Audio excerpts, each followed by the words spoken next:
Hello everyone. Hello. Hello. Does this actually work? Do I need it? Turn up. Yeah, welcome everyone. It's super exciting to have our first patient education event. Is it our first ever or just first it's new one? It's certainly the first in very many years. I'm going to be hosting your evening tonight. I'm Seb. I was diagnosed with ulcerative colitis 15 years ago across the road. Spent 10 days in hospital there when I was diagnosed, so know the hospital well. And I'm super passionate about trying to help people understand more about IBD, what's involved, and how you can best live with it. So this is the first time I've done an actual education evening. I've been thinking about it for a long time, and it's really nice to see it finally happen. First, there's some housekeeping stuff. So most importantly, which you may have already found, the toilets are just outside. If you do need to use it, please go. Hopefully we all understand that we might need to use the toilet. So I know you feel embarrassed because I would sit there and not want to go to the toilet as well. But if you do need it, it's outside.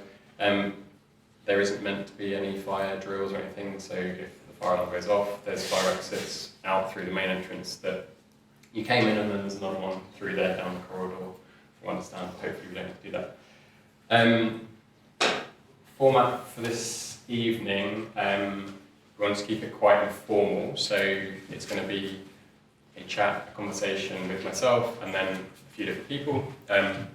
So first up we have Dr. Melissa Smith, who some of you may already have met, might be your gastroenterologist, and we're just going to sort of talk a bit about inflammatory bowel disease, what it is, because I've had this for 15 years, I still learn stuff every day, and I'm sort of always surprised, oh, why didn't I know that? So it might be some basic stuff, but I think it's really important stuff to learn. Next up, we're going to be talking with Fiona, who's the pharmacist here. We're going to be talking about biologics, because there's so many available now. I'm really interested to sort of hear about what they're about and why you might need one. And then we have Martyna, who's going to share her journey with living with ulcerative colitis. So looking forward to that conversation. And then at the end, I've left quite a lot of time for Q&A, because I think it's important for you to be able to share your questions, and hopefully the conversations will spark some kind of questions and we can help answer those. And then we'll finish with Graham's going to come and talk a bit about the IBD, the Brighton IBD panel, and how you can get involved and what we do and how hopefully we can try and help support the service and improve the service. So first up, Mel, do you want to come and join me? I have a microphone. It might work. It might not work. We might abandon microphone. Testing. I don't know if it's doing anything. Press. I have to press and hold, do I? Hello. Oh, that sounds like it's working. Yeah. Okay.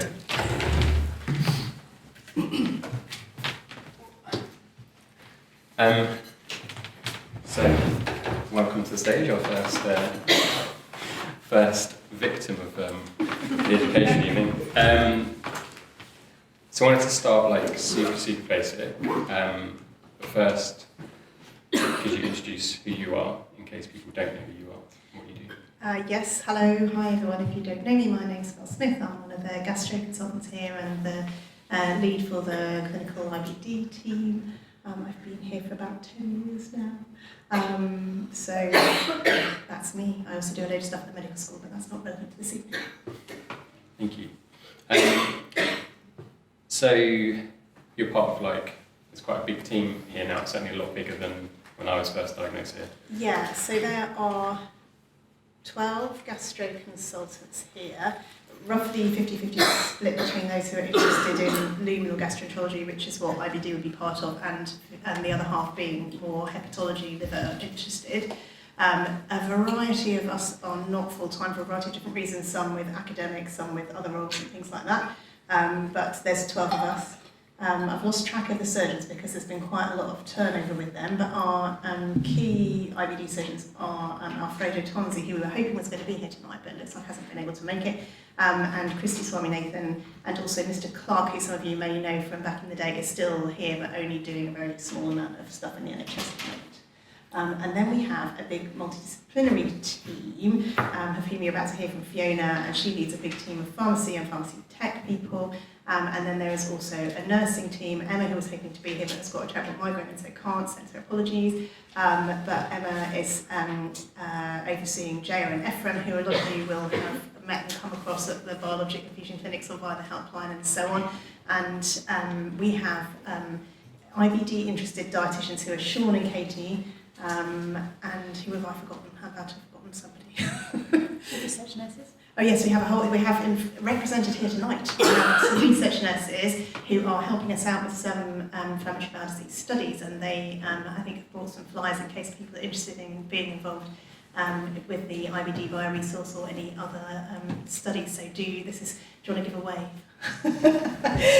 Companies do talk if you're interested in joining in with any IBD research, which we are involved in. And we also have here today Lisa, who is one of representing our management team as well. So yes, thank you very much. Thank you. Yeah, it's really nice to see like a big team here now supporting people. I know we can always have more people, and there's work being done to try and get even more people to support everyone here. In terms of inflammatory bowel disease, would you mind explaining what IBD actually is? What is it? Yeah, okay. So it's kind of what it says on the tin, isn't it? But and we still don't completely understand what is going on, like why some people get inflammatory bowel disease and others don't. So we know that there is genetic predisposition to getting inflammatory bowel disease, and it's one of the most studied illnesses in terms of genes, and they just keep finding more and more and more. I think we're up to nearly 200 now different genes which are associated with inflammatory bowel disease. But whilst that means there's definitely a genetic element to it, it also means that it's very far from simply a genetic thing, because for there to be 200 different things which are kind of predisposing you to getting it, it's a very complicated process. It's not like, yes, no from any of those genes that you get. It's you have to have a certain combination of them. We still don't really understand that. Then it's basically your gut is 70% of your immune system is in your gut, because it needs to be vigilant there, because you're putting all sorts of stuff right through the middle of your body, medications, drugs, alcohol, food, drink, and there's all the bacteria that live in there. So you have to have a really strong immune system in your gut. But that immune system needs to be able to sit there and hold a steady nerve whilst all of this stuff goes straight through the middle of you and only react if there is something very, very seriously wrong. And what happens in inflammatory bowel disease is that your immune system has essentially lost its steady nerve and is now reacting like there's some major threat and a major alert when there isn't. And in doing so causes a whole lot of unnecessary damage to your gut wherever that process is happening. So then we come to the two different, do you want me to talk about this? Yeah. So there's two main different types of inflammatory bowel disease, which you will all know, Crohn's and colitis, as seen on the t-shirt. They are different because if you have ulcerative colitis, then that can only ever affect your colon. If you have Crohn's disease, then that can affect your gut anywhere from in your mouth all the way through to the skin around your bottom. So that's one big difference. And also, whereas ulcerative colitis can only affect the very inner lining, the mucosa of your bowel, Crohn's disease can affect the whole thickness of the wall. So as well as being able to get to other bits of your gut which ulcerative colitis can't get to, when it's there it can cause more damage, because instead of just damaging the lining, it can damage the whole wall. And that's why Crohn's disease has a much bigger tendency to cause complications of inflammatory bowel disease, like narrowed sections that things now can't get through anymore, called strictures, or even holes through the wall, perforations, or holes that go right through the wall and into something else, which is what a fistula is. So that's the main difference. Okay. Yeah, so too technical. So to kind of summarise, so like IBD affects your digestive system. Yep.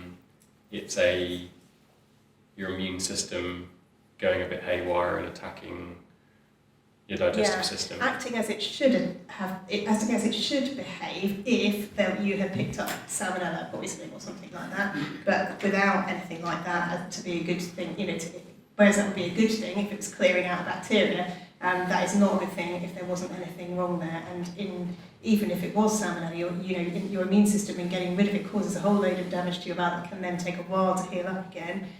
So it causes all this damage to the inside of your bowel. And it takes a long time to heal up. So if you've had a big flare-up and lots of active disease, if you picture the inside of your bowel being like if you'd kind of burned your skin and taken a bit of your skin off, it's going to take a long time for that to heal up again. So even when medications have started working and have switched off the inflammation and so on, it can take a long time, and that's something that is difficult for people because it's going to take, just like if you take all the skin off your arm, it's going to take weeks until that stops hurting and it's all sealed back up again, even though you're no longer under the hot tap or whatever it was. So the same with inflammatory bowel disease, we heal up the inflammation, but the damage is done often, and then it takes quite a long time for it to get better, and that can lead to people a lot of the time feeling like nothing's happening, nothing's changing when things are getting better. And there's always that frustrating time of waiting to see if treatments are working or not, and it's particularly frustrating when it gets to 8 weeks, 3 months, whatever, we find actually it hasn't really worked, and that can be a frustration. But once you've got a big flare like that going, it takes a long time to heal up, even if it's the perfect medication that's working really well. Yeah. Okay. So ulcerative colitis is your immune system's just attacking the lining. I never know, is it like the inner or the outer bit of the colon? But like if you have a tube, yeah, the inside. The inside bit. Yeah, that's right. So just like it's the mucosa, like if you picture the stuff that's on the inside of your mouth, it's very similar to that, really, going all the way through your gut. So it's that very delicate lining. It becomes very inflamed and ulcerated. And if you think how painful it is just to have a tiny ulcer in your mouth, it's a good job that you don't have that kind of sensation to your bowel, because when we look inside the bowel of people with ulcerative colitis, there can be big missing patches, not a tiny pinhead ulcer that you get in your mouth, but big chunky missing bits. But yes, so that's yes, but it just affects the lining. And that means that with ulcerative colitis, if you can get in control of the inflammation and allow it to heal up, your bowel tends to go pretty much back to exactly how it was before.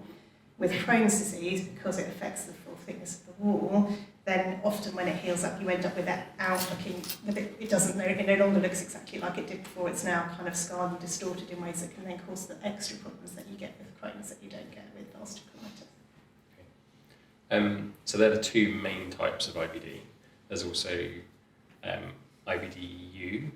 Okay, yes, so this is, so inflammatory bowel disease unclassified, or sometimes people talk about indeterminate colitis. This is essentially where we have not come off the fence, and there are some features about, it has to be colitis for it to be this. There are some features of it which make it look like this is going to be ulcerative colitis, but it's not quite clear. There's some other features which don't quite fit and look a bit more like Crohn's disease. So you end up with this situation where actually it's not quite clear which of these it's going to end up being. And that's when you end up with something called inflammatory bowel disease unclassified. It's either Crohn's or it's colitis. It just hasn't sort of declared its hand as yet, as it were. So people often end up with a diagnosis of inflammatory bowel disease unclassified at first, and then later it becomes clear that it's all UC. We'll treat it as UC. In actual fact, people get sort of anxious about that, but in terms of treatments, the vast majority of them are the same, whichever one it is. So I don't want to get too much into treatment because I know Fiona's going to talk about that in a minute, but from our perspective, it doesn't make a huge difference. But if you have that, then we would look around to make sure there's no convincing evidence that it's Crohn's elsewhere. So have a look at your small bowel and so on, rather than just just doing a colonoscopy. And sometimes people have a funny thing that happens to them where everything looks like ulcerative colitis at the beginning, and then later on something happens which makes it clear that actually this is Crohn's disease. So that doesn't mean you've got both, it means you've got Crohn's. It's just that when you first presented, it was just affecting the lining of your colon and it looked like ulcerative colitis. Basically, it's kind of masquerading as ulcerative colitis. So that can happen to some people, that they start out with what looks like UC and then years later suddenly it turns out that they were Crohn's. That is unusual. Usually what you get told it was on the first day is what it is. But that has happened to a few people, and it can cause a lot of confusion. The other thing that causes loads of confusion actually is the term colitis itself, because if you just say colitis, then that just means that your colon is inflamed, just like having tonsillitis means your tonsil is inflamed, it doesn't say why it's inflamed, or having appendicitis means your appendix is inflamed, but it doesn't say why it's inflamed. So if somebody has colitis, that doesn't necessarily mean that they have inflammatory bowel disease. So because you can have an inflamed colon because you've got salmonella infection, or because you've got radiation damage after prostate cancer treatment, or because the blood supply to that area was bad after you had your aortic aneurysm repaired or whatever. So that's a real catch, that not all colitis is, ulcerative colitis is inflammatory bowel disease. Yeah, I wanted to touch on that because I wasn't massively clear on this in the beginning, and I see quite a lot online, or people kind of talk about, oh, I've got both, or they've got maybe Crohn's colitis, or it's not. So that's exactly a case in point. If you have Crohn's colitis, then your colon is inflamed, and the reason it's inflamed is because you've got Crohn's disease. So you have Crohn's disease, but at the moment it's just affecting your colon, so that you've just got colonic inflammation, but the cause is Crohn's. Whereas in ulcerative colitis, you've got colonic inflammation, the cause is UC, or you might have colitis which has been caused by an infected diverticulum or whatever else you want to say. Yeah, and I think it is possible. There's tens of cases in the world, I think, where someone does have both, but very rare. Yeah, basically, that won't be it. It'll be it's almost universally, because you've started out with it looking like ulcerative colitis, and then later on it's ended up being Crohn's disease. So you have one or the other. Okay. I wanted to touch on microscopic colitis as well, which is usually missed out. Yeah, okay. So this is a slightly separate thing. So in microscopic colitis, if you went round with a colonoscopy and had a look at someone's bowel, it would look completely like normal. It would look completely healthy. But if you take samples of the colon and then look at them down the microscope, then you can see one of two specific things: collagenous colitis or lymphocytic colitis. It doesn't matter really. It's just that you can see down the microscope that there is inflammation that wasn't apparent when you looked around with a telescope. Microscopic colitis is a kind of separate beast, really. It's nearly always driven by medications, in particular anti-inflammatory painkillers, so things like ibuprofen, and by proton pump inhibitors, which are the anti-acid medicines that end in azole, like omeprazole and lansoprazole and those ones. So there's a load of others, antidepressants and things. So those medications massively drive that. We see people who aren't on those medicines, but that's nearly always what it is. So it's nearly always driven by medications. It doesn't have, because you need a microscope to find it, it's not causing the same level of damage to your bowel that is being caused by ulcerative colitis and Crohn's disease. And so because of that, it doesn't have any of the long-term complications that the other ones do. So it doesn't need, for example, you to have surveillance colonoscopies and that kind of thing. But it can cause lots and lots and lots of diarrhea. That's basically all it causes. It just causes watery diarrhea and no other symptoms. That's the sort of cardinal feature. For some reason, it's more common in women, and it's more common in people in their 50s and 60s and so on, but it can be outside that. So that is what a proper microscopic colitis is. Then again, occasionally you end up with confusion where somebody has said about someone who we know has got ulcerative colitis, for example, that it all looked fine, but there was microscopic colitis. What they mean is not that you've now got some other whole diagnosis of microscopic colitis, but rather it was so healed up that they couldn't see it to the naked eye, but down the microscope there was still inflammation. So we have to be so careful with our terminology because it can cause a lot of confusion.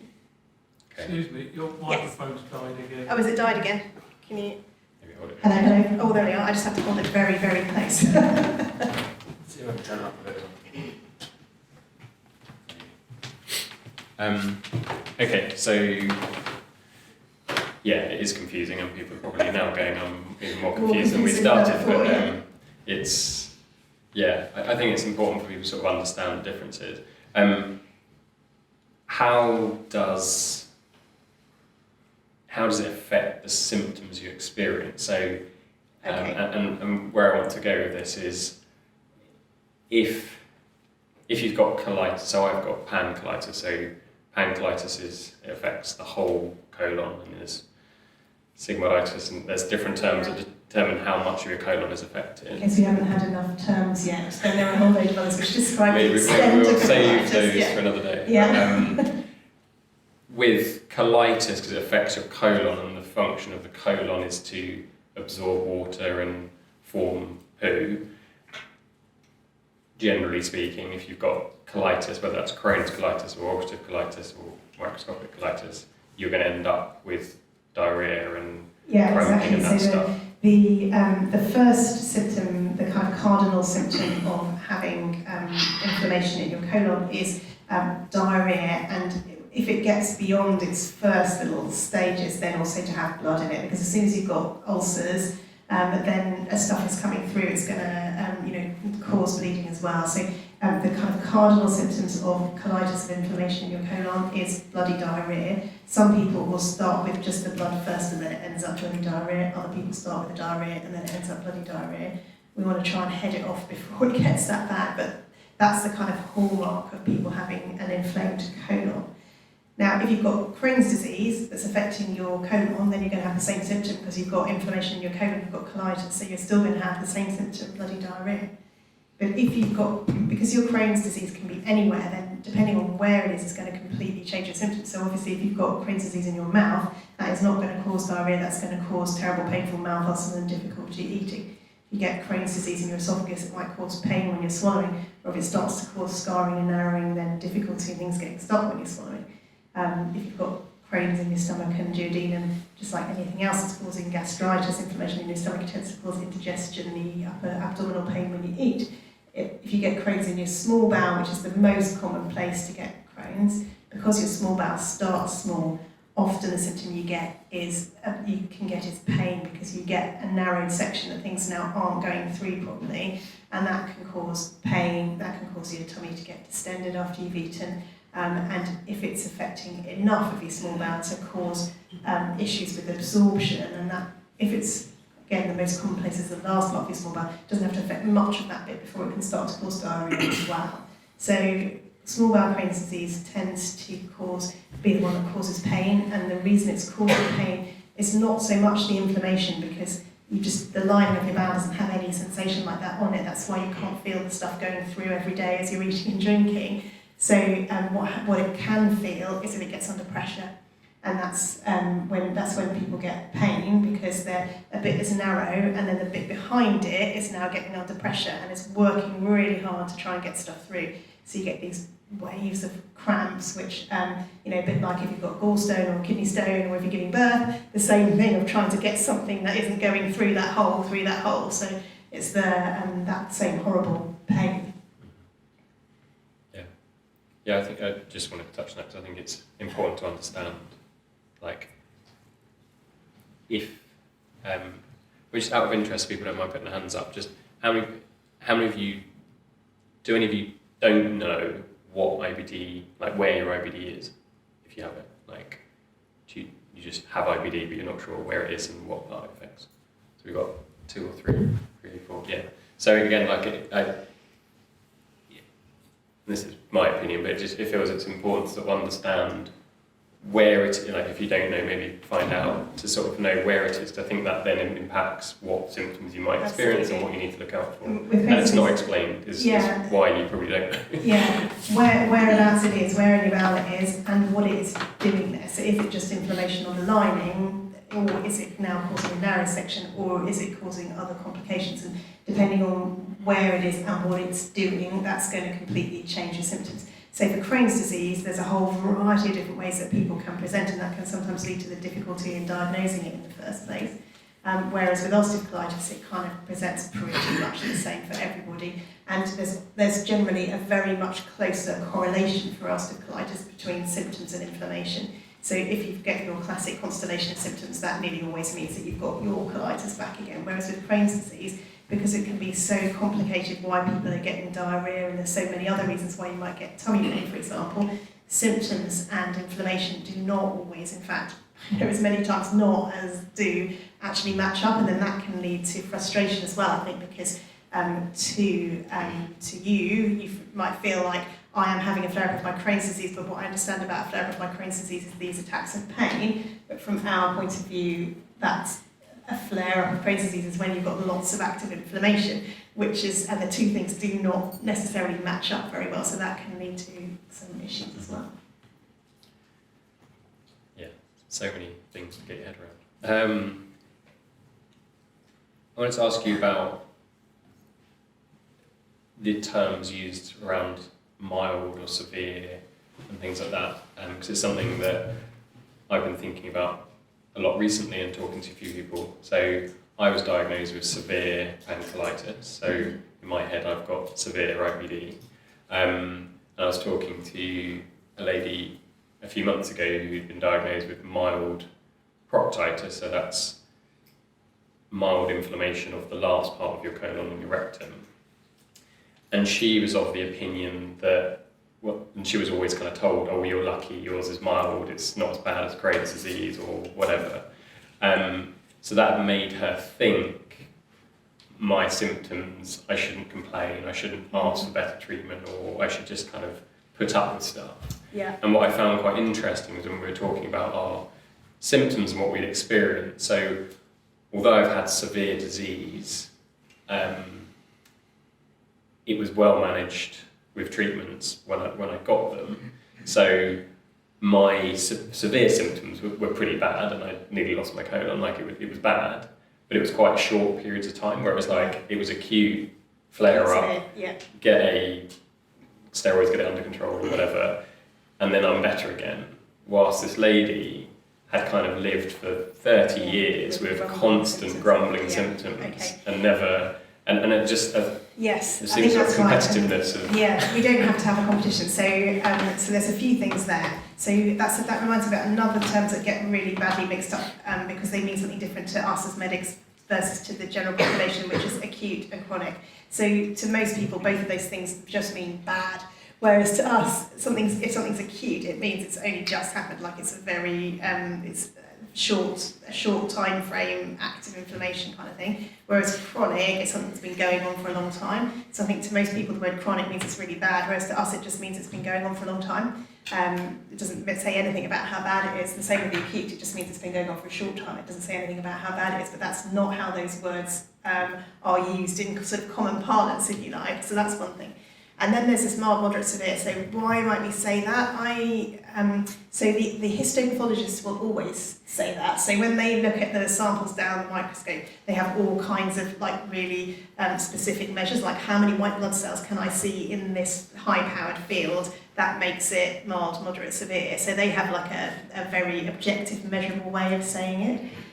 From a colonoscopist point of view, so someone looking at the pictures, there are scoring systems which you can use to kind of, sort of tell another endoscopist, if you like, how severe it was. But most of us will look at it and go, oh, there's a bit of mild patchy inflammation, or oh, that looks really bad, severe inflammation. So it's more a kind of general impression, just like all of you would make if you saw a burn on someone's hand. Oh, that doesn't look too bad.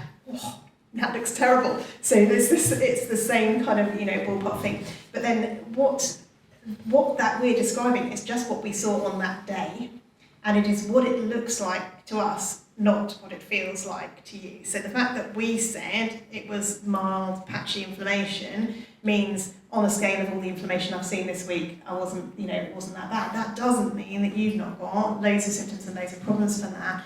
And I think this is particularly true for people who've just got proctitis, that they kind of feel like somehow, because it could have been so much worse, therefore they've got no right to this. But that's not the case at all. And I think, it's actually your rectum that determines all the most annoying symptoms, like how frequently you've got to go to the toilet, how urgently you've got to go to the toilet. So it doesn't matter to you whether it's only your back passage that's inflamed or how far up around the corner it goes. It makes absolutely no difference whatsoever to your symptoms, and the treatments for having just proctitis are exactly the same as the treatments for if it goes the whole way around your colon or whatever. So that's, there's a lot of, again, confusion in terminology. But remember as well, if anyone said it was, mild, or like your experience when you first came, it was acute severe, yes, it was really bad then, but these days, if I went and had a look today, I'm going to say it's, in complete remission, or it's mild, or whatever it is. So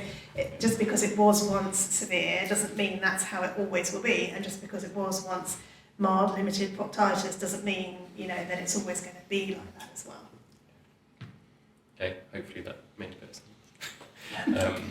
I'm slightly aware we might be making it more confusing rather than that. The reason I wanted to bring that up is I've had the opportunity recently to sort of speak to quite a lot of different people with IBD, and I'm sort of coming across more people like that sort of say, oh, I've got mild disease, I shouldn't complain, and they go online and they see people with stoma bags and things like that and go, oh, well, at least that, or like, I haven't got that, but they're still struggling. And I think what I've seen with some of those people is when we've sort of had that conversation of like, have you talked to your team about this? They're like, well, no, I haven't brought it up because it's mild.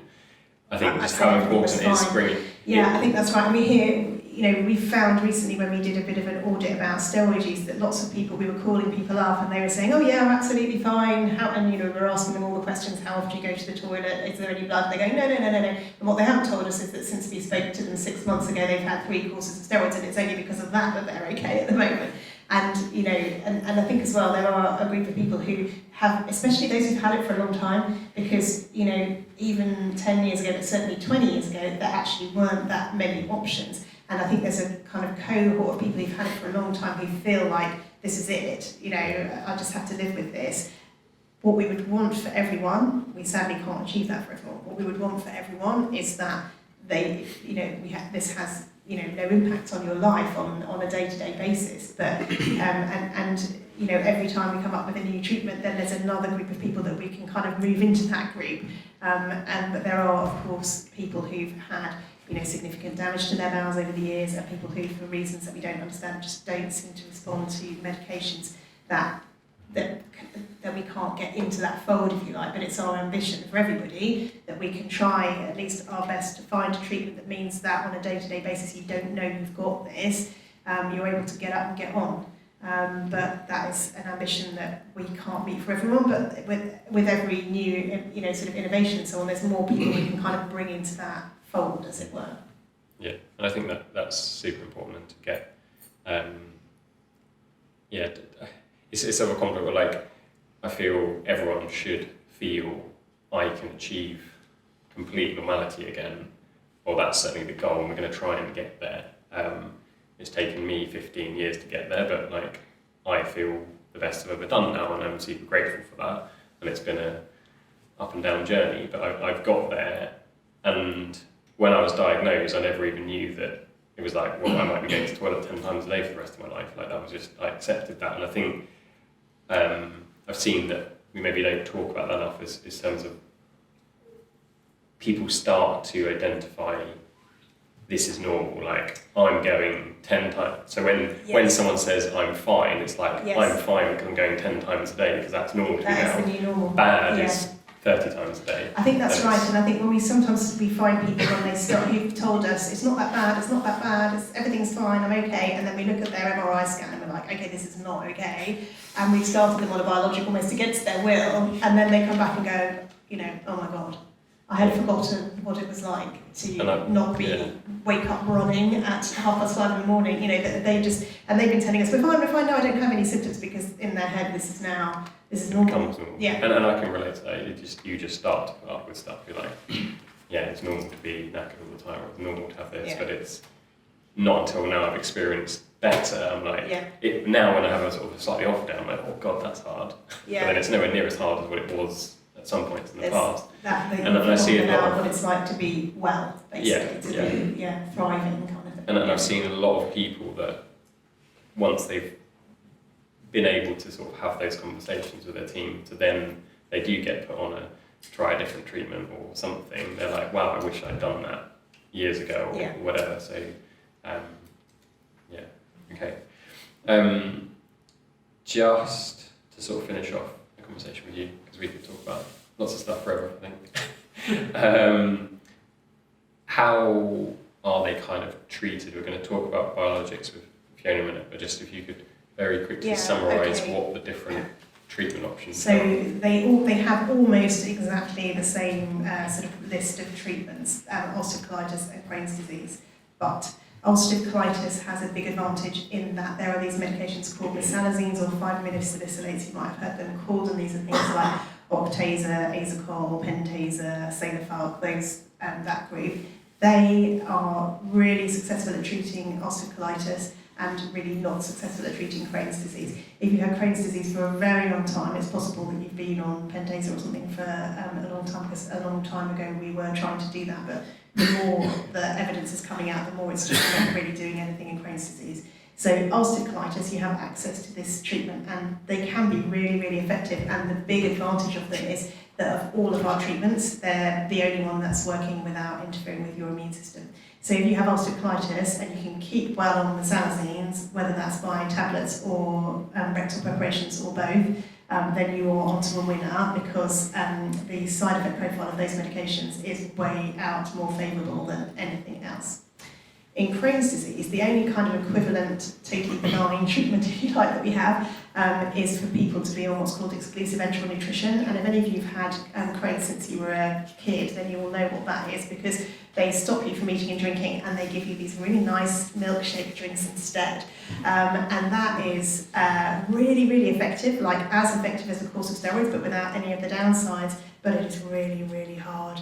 Because if you can imagine not eating anything for 8 weeks, which is the plan when they start this, and just living on these foul artificial shakes, that's what it's like. And that is really, really tough. And kids can do it because their parents basically remove access to all other food sources. Anyone with access to the supermarket and the fridge is not going to do it, basically. So it's really, really, really hard to get adults to do that. Although if you are motivated, then it works just as well for adults as it does for kids. For kids, it had the massive added advantage that steroids really affect their growth, whereas with this nutrition treatment, it actually sort of helps that side of things.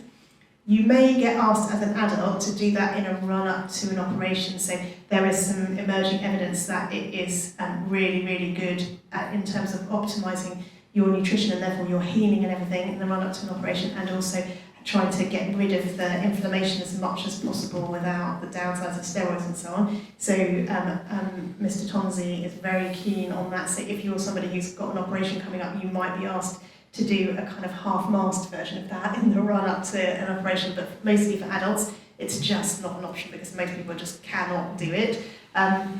Then we come into other medications. So next in line for both Crohn's and ulcerative colitis is something called thiopurines. So they are either azathioprine or mercaptopurine. These are really old school treatments. They've been around for ages, and they're tablets, which makes them really convenient. But because they're working by interfering with your immune system, then they have significant downsides in terms of infection risk and cancer risk and things like that. And then after that, we have all the biologics, which Fiona will be coming to talk to you about shortly. And then, of course, there's surgery. And I think, surgery is often sort of seen as a failure of medical treatment, but actually there are a load of situations where surgery is the only option. For example, if you now have a section of bowel that is too tight for stuff to get through, I haven't got any medication that's going to fix that. That's a surgical job. And then it can be failure of medical therapy, like when you had your acute severe colitis, if we hadn't managed to get on top of that quickly enough, or with the medications that you hadn't responded to them, then you can end up losing your colon or any other section of bowel because the inflammation is just so sort of running away from us that we're not getting hold of it with medications. There are other specific situations. For example, if you only have the very last part of your small bowel, which is called the terminal ileum, which is another confusing term, but if you only have the very last part of your small bowel affected, then just having that bit removed is a perfectly acceptable way of dealing with that, rather than putting yourself on potentially long-term treatments with downsides to it. So surgery exists in a kind of parallel line to all these treatments, and may be recommended at various different points depending on your specific circumstances and how you're doing with the medications and how you feel about medicines, because some people hate the idea of being on medications, hate the idea of needles and infusions, hate the idea of potentially increasing their cancer risk, for example, by being on medications, and would much rather take the kind of short-term hit of an operation than be on those medications long-term. So for some people, going for surgery is a kind of a good option. And there's just been a big national inquiry into surgical treatment for Crohn's, and one of the key recommendations of that was that we as doctors need to stop thinking about surgery as being a last resort, because for many patients actually it can be a good thing. Yeah, there's so many different options, and we'll leave it there. But yeah, thank you so much. We'll invite you back shortly.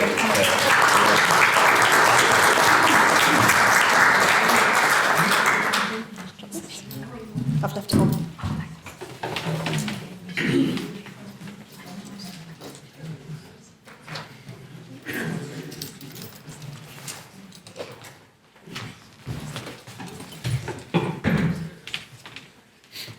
realised Seb and I are matching. That's really embarrassing. Got the We didn't plan that ahead. Okay, so we started talking about treatments a little bit. Biologics is quite a big topic, Yeah. and they certainly weren't available to me 15 years ago, or they certainly weren't talked about anyway. What is a biologic to begin with? So first of all, hi everyone, nice to be here. Secondly, I have this really annoying throat cough thing. It's not COVID, but if I start spluttering, I apologise, I've got water. So the first thing when we're talking about biologics is to know that they've now been confusingly split into biologics and small molecules. Really, it doesn't make a difference. A drug is a drug is a drug. Okay, we just use that term to kind of group them together to explain that you're moving on to the next step, like Dr. Smith mentioned there. It started, sorry. So when we're saying you're moving to biologics or you're moving to small molecules, it's the next step in that pathway that Dr. Smith was talking about. Generally, when we're talking about biologics or small molecules, they are interfering with the patient's immune system. And people get really worried about that because they're like, well, it means I'm going to get more infections, etc. But we need your immune system to be effective because, as Dr. Smith explained, it's your immune system, unfortunately, that's the problem. So if we don't address that, then we're not going to be able to treat it unless we go down the entry route or surgery. Sorry. Okay. So, and there's lots of different types of biologics. Yeah, Would you mind to yeah, start there? of course. So there's biologics that were originally based on proteins, and so they're your more old school fashioned biologics. So I think infliximab now has been around for about 20 years, and then we've got other ones that have literally just come out kind of this year, and more to come out in the very near future. So if they're based on a protein, that's generally when we call them a biologic. And if they're based on a receptor, so the very clever scientists have looked at our immune system, they've worked out receptors in our immune system that cause inflammatory responses, and if they are targeting that receptor, now they tend to be calling those small molecules. But as I said, it's it doesn't really make a difference. It's kind of the next step of medication. Okay.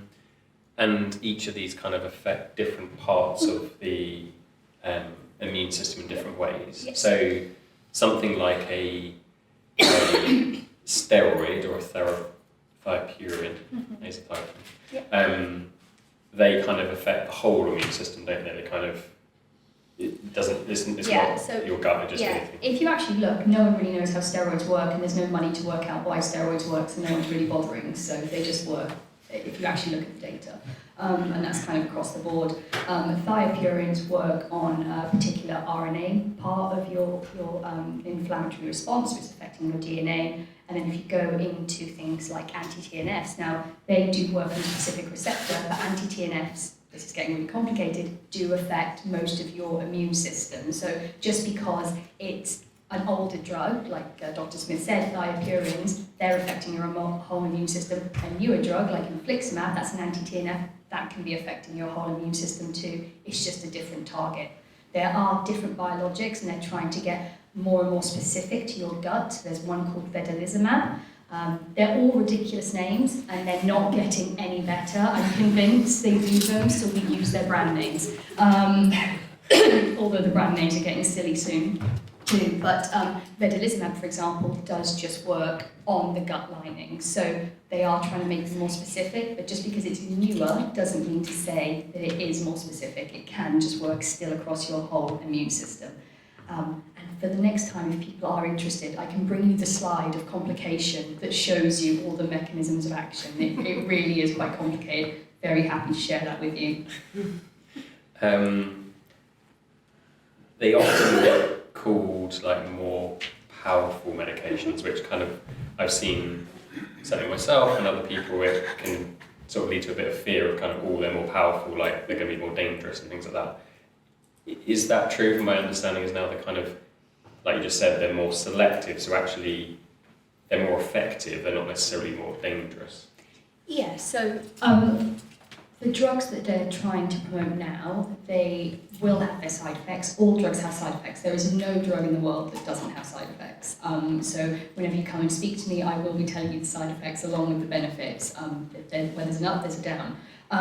But they're not necessarily more powerful to be more dangerous. We're never going to try and give you a medication that's more dangerous because we want you to be well. So it's very different from something like chemotherapy for cancer. So I have a lot of patients going, am I going to get immunosuppressed like you do with chemotherapy? These medications don't affect your immune system in that level. And actually through COVID, for example, obviously that's an awful thing, but an awful lot of good research came out of COVID.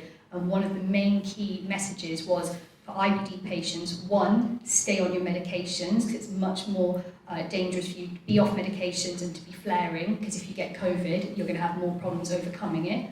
And two, all of the medications didn't make you more at risk of getting COVID. You might mean that it might take you a little bit longer to get over it, but the risk of that infection wasn't worse. And actually the one place where the infection risk was worse was steroids. I know there were some steroids that were being used for COVID, for example, but the steroids we use generally are more of a problem. So actually, when you're thinking about kind of immunosuppression, steroids are probably the bad sheep in the group. Which is one of the reasons why we want you to not be on steroids as much as possible. We will use them if needed, but all of these medications are hopefully steroid sparing. Sorry about the throat. Okay. Because I was sort of thinking about this recently that like steroids are kind of quite heavy hitting, go in there, fight a flare up, get things under control, and they're generally pretty effective at doing that, but you don't want to be on them for very long. So it's kind of, if they work, great, let's hit it hard. The side effects are, well, fairly obvious straight away, but they go away once you come off the medication. Yeah, exactly. And actually what we often do with patients that are starting on new therapies, because a lot of our medications can take 6, 12 weeks to work, and if you're feeling rotten, that is horrible, and we know that. So we'll often use steroids as a bridging therapy to make you feel better while we're waiting for the medication to work. And often the question, the $1 million question I get asked is, how long is this medication going to take to work? We can't say that. I would love to be able to tell patients that, and actually there's lots of trials going on at the moment, which we're part of. Another plug for you there, Martyna. To look at how patients should respond to different types of drugs, and so if we had a profile of a patient, we'd be like, well, this drug is better for them, this drug might not be the best option. But while we're waiting for that medication to work, we do often give steroids alongside, but we do have a cut-off with how long we're going to let drugs be used, and if they're not effective, then we're looking at plan B, because again, we don't want you to be sitting there at home feeling absolutely awful on a medication that isn't working. So always do get in touch if there is problems and your medication isn't quite right for you. I want to talk about risk. So with all these treatments, there's side effects and there's risks that come along with those, which I was certainly very concerned about, and people get concerned about. What I feel isn't maybe talked about sometimes is the risk of not treating the disease. Would you mind talking a bit about that? Yeah, so just to kind of talk about the risks, firstly with medication, the main one people are worried about is the immunosuppression. So whenever we start medications, we're getting them to do bloods really regularly, because if you're going to have a problem, it will be at the very first part of your treatment. And then once we're happy that you're stable, then the blood monitoring goes down, but you need to continue doing that blood monitoring for us to keep prescribing safely. So I know sometimes it can be a bit of a pain to have to do your bloods regularly, and it's hopefully gets to every 3 months, but we need to make sure that that's there for your safety. The risks, I guess, then of not having treatment is unfortunately all those side effects that you know about, and that's what we're really trying to treat, is make sure that you're not getting side effects, that you're not flaring, that you're nice and stable, that you can be thriving, that you don't need to go onto steroids, that you don't become an inpatient. And then for some patients, surgery is a concern for them, so hopefully trying to prevent surgery as well. But as Dr. Smith said, sometimes surgery is the better option. So if that's it, I bow out at that point. I'm purely the medicine person, so yeah. Yeah, I think it's important to talk about, because I've seen a few patients where they've been concerned about going on a treatment and sort of delaying it, but then they're kind of increasing their risk of other complications. And actually, when you kind of weigh up the two risks, like, it's all balancing, unfortunately. I think it's like any chronic condition. I think that's the other thing is maybe that terminology that Dr. Smith was talking about between acute and chronic. A lot of the patients I speak to don't realise that maybe they've got a chronic condition. So I try likening it to things like diabetes. I say, okay, if you had diabetes and you felt well, you would still take your insulin, you would still take your anti-diabetic medication. You know, IBD is a chronic condition. And so even if you are feeling well, but we can see that there's inflammation via the telescope, MRI, etc., then we know that it is better for you to be on medication. We obviously can't force you to be on anything, but we're just there to inform you and give you the most information to make you feel as comfortable with whatever decision you make. So that's what our team is for, pharmacy. Yeah. Would you have to say a bit about, this is something I came across recently, which I was unaware of. So when you read side effect leaflets and things like that, it says like common, uncommon, Yep. rare, Yep. whatever. Yep.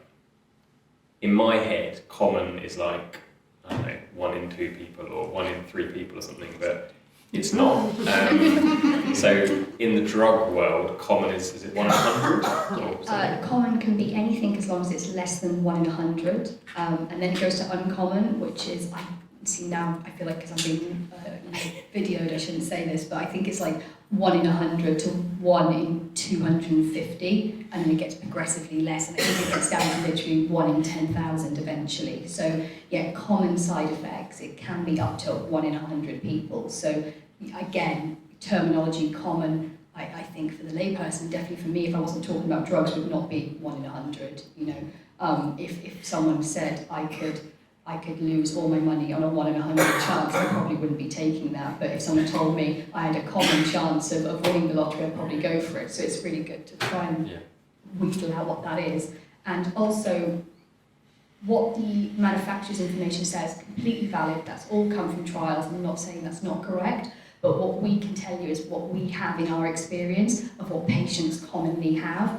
And then if you do unfortunately come up with a side effect that's there that we don't often see, then we're there to try and support you through that as well. Yeah, I was just really surprised. I was like, wow, I didn't realise that common doesn't mean as common as I thought it was. And for some of our drugs, actually, oh goodness, I'm sorry. For some of our drugs, some of the patients actually had more side effects to the placebo than they did to the actual drug. And that's not seen in every trial, but that's definitely seen in some. So again, that you can kind of weigh up on you know, we can give you that information, and hopefully then you feel more informed and more empowered. Yeah, I think it's such a complex area, and obviously talk to your team about when you're starting treatment, then go through what their experience is rather than what's on the leaflet. So I'm always of the opinion, actually, like the way that they classify the drugs, and correct me if I'm wrong here, but or the side effects, they have to list anything that someone's been. So like diarrhea is on there, but it's kind of like you've got IBD, you've probably got diarrhea. Was that from the drug or is that from your IBD? Like, who knows? Like, is that right? That's right. They have to basically list anything that happened within that entire trial. And then when a new drug comes out, it's called a black triangle. I don't know why, they come up with a much sexier term, I think, but a new drug comes out. Any side effects that come from that drug or suspected side effects when it's out in practice, we're then eligible to report those back. So you get kind of trial data and then post-trial data. And so that information gets updated. So if a new concern came up about a drug, we would then be letting our patients know they're on that drug as well. A few years ago, we had some things called biosimilars come out. Mm-hmm. What are they? Yeah, so biosimilars are, how can I say this? So it's a little bit like if you have, and all other brands of coffee are available, but you know, if you have Nescafe coffee and then you buy the supermarket version of that Nescafe coffee, that you've got kind of a branded version and a generic version. Biosimilars are kind of like that. but they can't call them generic. And the reason being, if you remember I said earlier that most of these drugs are based on proteins or they're based on receptors in your body, to try and make that, because it's a natural product, there will always be variation. So even the originator product, that's what the original product is called, the originator, that will be a variation of what was originally produced at the beginning, because they're all proteins, it's a living thing, and they're making the best copy they can. So a biosimilar is exactly that. So it's a best copy. In some countries, so what's important about biosimilars, is they are a lot cheaper. Again, like if we go back to our analogy of branded coffee versus supermarket coffee, they are a lot cheaper, and they're a way of the NHS making a huge cost saving. In some countries around the world, there was no choice. Patients were just switched to biosimilars and they went straight across. And from that data, which is really great, especially in IBD, showed there was no difference between the originator product and the biosimilar product. This country is going through a bit of a transition. So when the guidelines first came in, it said that patients had to be asked about biosimilars and then they could be switched across. It's now going down the pathway that actually, because the NHS does need to make considerable savings, that switches are going to happen to the biosimilars. And there is a big market now. So as soon as a drug comes off patent, that originator product, as soon as it comes off patent, then all these drug companies try and make biosimilars of it, so then they can bring those medications to market. And then it's kind of contract bidding more basically on who gets, on which ones we use. Yeah, I think because there was a lot of concern at the time of like patients going, well, I don't want to, I'm happy on this drug, I don't want to switch to another one. But yeah. I think in reality, they are the same. They just can't call them the same, like you said. They're that's exactly right. Simple. It's exactly right. And actually, there are some drugs that we use that patients, I think, now are on their 5th biosimilar. So if they started way back when, they've had 5 different versions now of this drug, and again, they're thriving, doing very well. So. But they are an excellent way for the NHS to make money savings, which means we can put more into the services and it means more people can get treated. So it is a really important thing, and I think more and more will be seen. Yeah, I think there's two coming up soon, I think, isn't it? Yes, I don't know if I'm allowed to talk about them. Sorry. Especially since I'm being videoed. The video goes off. Yeah, sure. They are, more to come. But yeah, it is, like you said, there's lots of different options available, and there's going to be more and more. And the huge benefits it means, patients, like when I was diagnosed, ulcerative colitis I don't think was indicated, or infliximab adalimumab weren't indicated for ulcerative colitis, so it wasn't an option for me, whilst now there's lots of different options available. So. That's it, and as stuff becomes cheaper, it means it does open up to more and more patients. So again, that would be an option, and it's definitely now an option for ulcerative colitis patients. Another thing that's good about biosimilars, especially if they're the at-home versions, is if a patient's not getting on, for example, with one pen, for whatever reason, sometimes they're just a bit awkward when you press the button, or it's causing pain or whatever, there's often another brand we can try. So again, they come with lots of benefits other than just saving money. I think that's everything on biologics I wanted to ask you today. I'm sure there'll be some questions at the end, but yeah, thank you so much for sharing. Unless there's anything else you want to add about biologics. The only thing I was going to say is that the new wave of biologics, a lot of them are now oral tablets as well. So again, they're changing formulation. So again, we're having to move away from, again, it still be in your case that the injectable version is the best one for you. But there are oral ones available as well. So it's really exciting, and actually I think since I've been in the role, so not quite as long as Dr. Smith, I think we've near enough doubled the type of drugs we can have for the 2 indications, which is amazing. Certainly a huge difference from when you were first diagnosed. So. And not that much time as well. It's been, I feel like in the last 3-4 years we've literally had 6 new drugs, and there's 2 more coming out in the next 6 months. So it's an area that the drug companies, for whatever reason, are really interested in. And so it's really great to see every time you go to a conference you hear about 5 new drugs and at least 8 more in the pipeline. So it is, and hopefully they're getting better and better. Yeah, it just gives more options, doesn't it, to help treat people. Just one last thing, because I can see the Crohn's and colitis UK, love it. They are bringing up a decision tool, talking about I only know because I'm working on it, about like the different drug options, which is going to be really good. But what I'd say is if you're going to use it, there is a big disclaimer at the beginning that says, please don't forget there may be reasons that your medical team are saying that you can't use certain drugs. So always, ask us about it, but there might be reasons why certain drugs aren't available to you at this time. And it's normally due to kind of your other conditions that you might have. So just always let us know. We can go through that with you. Yeah. Brilliant. Thank you so much. Thanks, everyone. Sorry, that's great.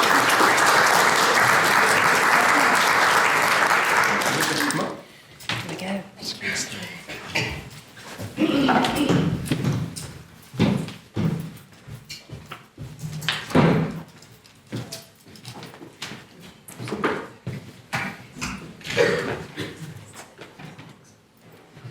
Good evening, everyone. Hello. So yeah, thank you. This is Martyna, who's going to be talking about her experience with ulcerative colitis. Do you want to just introduce yourself first? Hello, everyone. I'm Martyna, and I've been diagnosed in 2020 with ulcerative colitis. So it hasn't been that long time with the official diagnosis, but I've been living with it for quite a while. Would you mind, sharing a bit about when you first started getting symptoms, or tell me about how you ended up getting diagnosed with ulcerative colitis? So, first time I remember ever having symptoms was in 2012, which is over 11 years ago. I had bellyache, and I would go to my GP, and they would reassure me, and that's all you wanted to hear, right? It's normal, just it will resolve, sleep better, eat better. So that was my first encounter.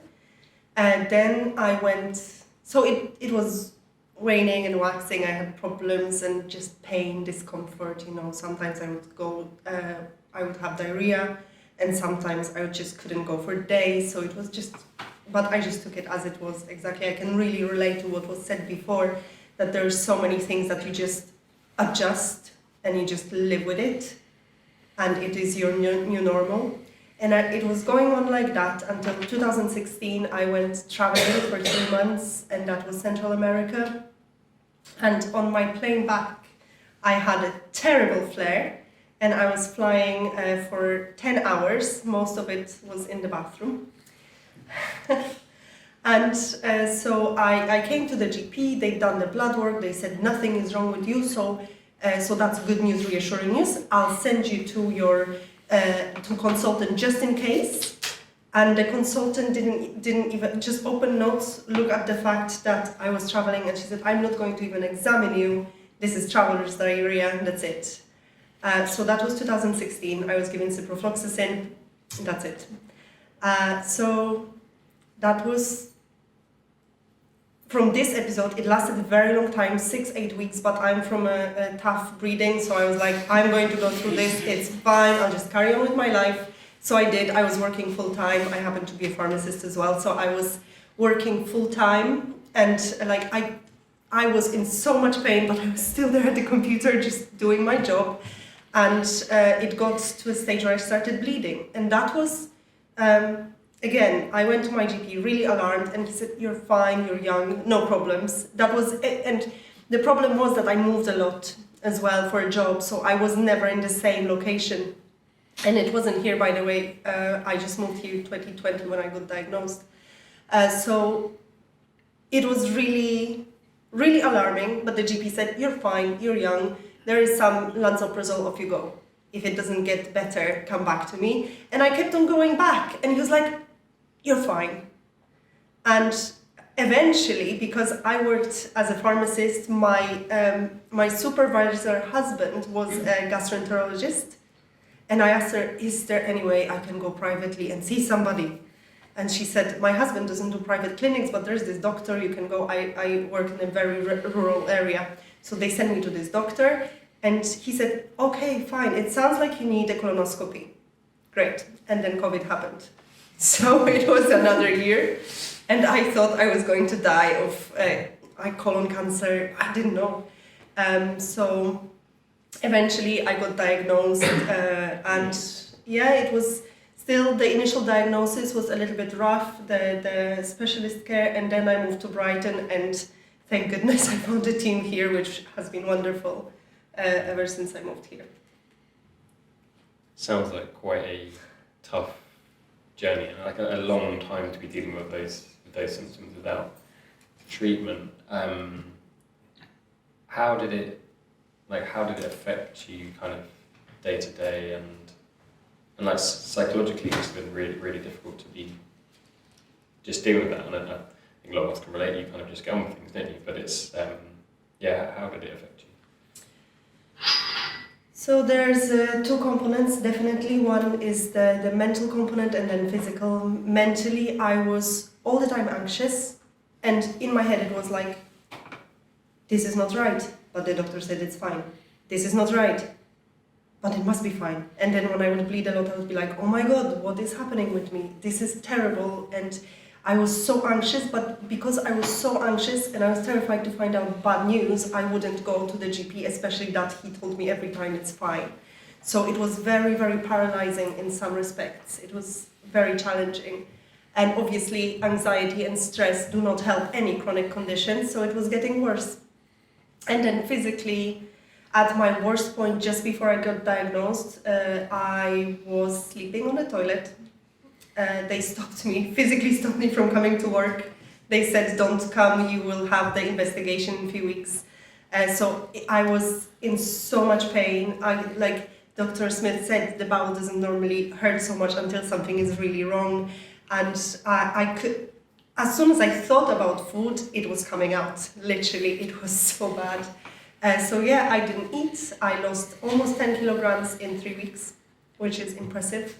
I put back and some extra. So yeah, it was terrible. I couldn't eat, and everything I would eat would just really aggravate me and would make the pain worse. I developed, I know fissure. I don't know if you know what it is, but it feels like having paper cuts on your bum, and every time you go to the toilet, and I was going 20 times a day, it was just feeling like a paper cut, like massive paper cuts, many of them, and it is just horrible feeling, and nothing helped. You know, sometimes you'll take for pain paracetamol or ibuprofen, nothing helped. Not lying down, no hot water, no running, nothing helped me for that. Really, really tough. I can relate to some bits. I was fortunate I was diagnosed relatively quickly compared to you. But yeah, it's really hard to deal with. Once you were sort of diagnosed, how did things sort of change for you then? What happened after your diagnosis? So again, I was diagnosed just before I moved here, and it's really difficult because the team was, some parts of the team were nice, but I heard from my consultant, I was really worried, being a pharmacist as well, I was worried about side effects, and I wanted to try everything before going on the next step of treatment. And I wanted to have a discussion with my consultant about this, and they told me, either you will do what I say, or I'll take your colon out, literally in those words. So that was my last interaction with the team. So, but in here, I remember, I don't know if Dr. Smith knew me at the time, but we had a first consultation, and I didn't even have to finish sentence what I was worried about, and Dr. Smith booked an MRI, booked this, booked that, and I was like, oh my goodness, what is this place? It's amazing. So it was such a breath of fresh air in here, because I understand, and I'm on all the groups, you know, on Facebook, on the discussion boards, and I hear a lot of people have similar story to me. And if your IBD team is great, you are in such an amazing starting point, because yeah, it can be a bit of a difficult journey otherwise. Yeah, it's, if you haven't got that support, then it's hard enough living with IBD, let alone when you then don't have the support. Once you were kind of put on the right treatment for you, like, how did that bring your symptoms under control, or how are you now living with IBD? So initially I was put on a very high dose of steroids, like we all were, and that helps me with the symptoms, but as soon as I started, and mesalazine, and then as soon as I started weaning the dose of steroids, it flared back up. So second go at the high dose of steroids, and I started to think, okay, so I've got all this pharmacy background, I've got access to the research papers, I can have a look, what can I do myself? So there is a lot of research to show that, first of all, adhering to your medication and not stopping it when you're feeling better. And second part of it is looking after yourself. And by looking after yourself, what I mean is eating well, sleeping well, not trying to listen to your body. You know, stress is such a big trigger, and whenever you start to feel that you've taken on too much, step back. So that's what I did. Whenever I started to feel this, you know, I can push through, I can do this. As soon as I started to feel like that, a red light went off in my head, and I thought, maybe it's not a good idea. Step back, relax a little bit, take time for yourself, do some breathing, do some yoga, whatever exercise. And that I found really helped. And for me personally, there is a lot of research that shows that excluding animal protein from any diet is very helpful. So I was vegetarian for a long time, but I stopped anything, any milk, cheese, any eggs. And I know that for some people it's very extreme, but in the interim period when you're so unwell, I feel that it's for a few weeks or few months, if you can help your body heal for a little while, I feel that it's a very, very good thing that you can do. Okay. And now, you asked me also about now, so since I moved here, I've been alright, actually. That's really good to hear. Yeah, it's really interesting that you're sort of touching on like non-medical things as well. Like, I think it's really important to use the treatments to get things under control, but certainly in my experience, I felt, well, when I was diagnosed, I was 21 and didn't really know much about health or anything. I was sort of the view of like, I'm sick, they're going to put me on these treatments and they're going to cure me, was what I thought, but I realised that wasn't true. But I just felt like that was all that was the case, and it took me about 5 years to sort of start to realise actually I can play a role here as well. And I started to realise similar to you, like stress was a huge factor. I ran my own business, and I would joke that I'd have a flare up every payday because I didn't have enough money to pay everyone, and it'd be like, oh, it's payday, I haven't any money, and then I'd flare up. And it's easier said than done. It's taken me like 10, 15 years to like figure out how to handle stress or how to say no to things. I'm still working on now. I'm someone that says yes to everything. But it's really taught me that actually, yeah, there are things that you can do as a person. What kind of things do you do to sort of like manage your stress? You mentioned sort of yoga and exercise or things like that. What kind of things do you do? So I do quite a lot of things. I dance, and I kind of don't do things halfway, so I'm in a semi-professional dancing group. I started to do yoga, so I went for teacher training in yoga. Okay, so there's a thing going on. So yeah, I have a bit of a problem. Yeah, but I found that teacher, when I went for a teacher trainer for 4 weeks, all we did, routine. Every morning we got up the same hour, we had breakfast at the same time, and we would exercise and meditate. And I never felt so well in my life. So routine, good eating and good sleeping, and of course, all the good hydration made such a difference. I felt like a new person after 4 weeks. It's incredible. So because of this, I keep this in my everyday life. So every morning, if I can help it, I will get up a little bit earlier and I'll do 10 minutes of stretching. 10 minutes, on YouTube you can find Yoga with Adrienne, fantastic lady. She does such a great stretches. Just 10 minutes or 10 minutes before bedtime. There is a breathing exercises you can do, very simple ones whenever you're stressed. They will take 5 minutes out of your day, or sometimes even 3 breath rounds, and this can really calm you down and relax the stress and help you refocus. So there's so many things you can really do just to, swimming, fantastic, and or walking even down the seafront. We've got amazing places to walk around here. So anything that grounds you, helps you relax, helps you take out your mind from the surroundings you're in, like the things that cause you stress. Find some time for yourself, whatever that may be. No, really helpful. I think I also want to stress here as well, like, there's lots and lots of different things that we can all try and find that's going to help us. You don't have to, like, I'm not very good at sticking to routine, so in my head I'm like, I'm going to do 5 minutes stretching every morning. Never happens.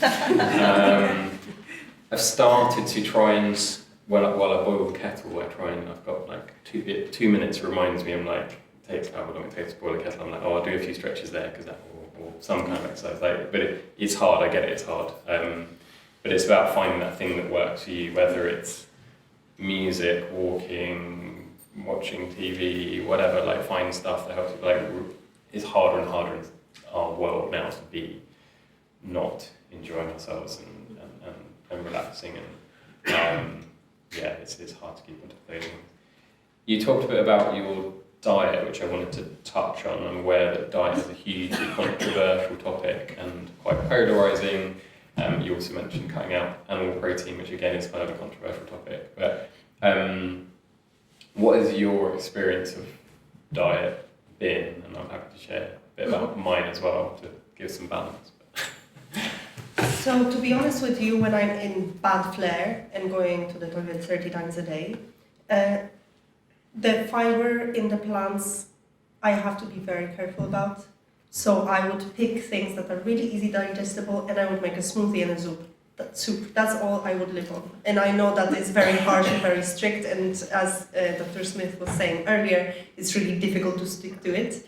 But it's very, very good to do something like that. Or even if if you want to, if you still want, I feel that's the best thing for one to do is to stick to natural foods, even if you still want to eat meat.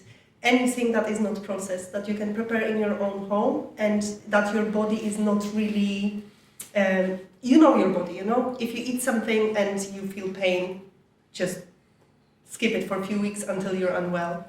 That would be my view on it. But so that's what I'm doing when I'm really feeling that I might be going into flare. I revert back into this very simple foods, everything homemade.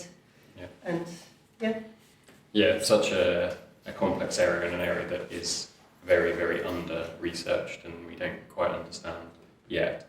I think my takeaways from the last 15 years is my opinions of diet has changed massively in lots of different times. So like, when I was diagnosed, my consultant said, you should probably avoid fibre, so I took that literally. I then didn't eat any, like even a herb in a pasta sauce I'd be picking out and was terrified of it. And I would, look at a tomato and I'd run to the toilet and things like that. So that was where I got with my diet for the first 5 or 6 years. Then I tried going gluten-free, I tried going dairy-free. I've just done like so many different things in that kind of desperation to try and get some kind of control over things. And I think the big takeaway for me is realising how much my mind plays a role in all these things. So actually, I thought I couldn't eat a tomato or a mushroom or pretty much every single different food I've had. At some point I've thought, no, I can't eat that. Whilst now my diet, I can pretty much eat anything. I'm back eating gluten again, I'm eating nuts, seeds, it's just so complex, and I think I just see so many people, and myself included for years, like severely limiting my enjoyment of, I was terrified of food. I wouldn't go to restaurants or eating out, it was just horrible, and it's been so liberating recently where I've actually now, my mind is blown in terms of diet. I'm not quite sure how we say, I'm like, why can I eat those things now when I used to think I couldn't eat them? And it's maybe we can dive into diet on another evening, but I just wanted to sort of stress as to how complex it is and how much our mind, like if I know I can't get to a toilet, then I do want to go to the toilet. So that shows how powerful your mind is. So if you think, oh, I'm going to eat this thing and it's going to make me go to the toilet, it possibly will, whether it is that thing or not. It's so difficult. And there's I heard a good saying once, which was, it's better to eat the wrong things with the right frame of mind than the right things with the wrong frame of mind. And yeah, I don't know if you have any sort of experience or thoughts on that. I mean, it's such a complex area. I really agree with you, and I think it's extremely complex. And by no means I'm not a dietitian, so I cannot give diet advice. But to an extent, I agree with the statement that you just made, that better to eat wrong thing with the right frame of mind. However, I see a lot of people who are diagnosed and their diet for years consists of Coca-Cola and pop and a lot of things that are very highly processed. And in my opinion, they're okay to be taken sometimes, but if your diet consists only of this, you're not giving your body a huge chance to heal, really, whatever the condition would have been, like whether it's type 2 diabetes, any chronic condition where your body is not able to handle huge amounts of these kind of things. So it causes inflammation effectively if you eat or drink a lot of that. So I think yes, to an extent, but not continuously. Yeah, definitely. I think again it's complex, and I used to go through a box of Coke every day, I think, and all kinds of different things. So I was just tired, and that was just what I thought would help me. It's hard. I'm conscious of the time, and I'd love to sort of take some questions from the audience as well. But thank you so much for being open and honest and sharing some of your story. I'm sure we'll have some more questions from people. Thank you so much. Thank you.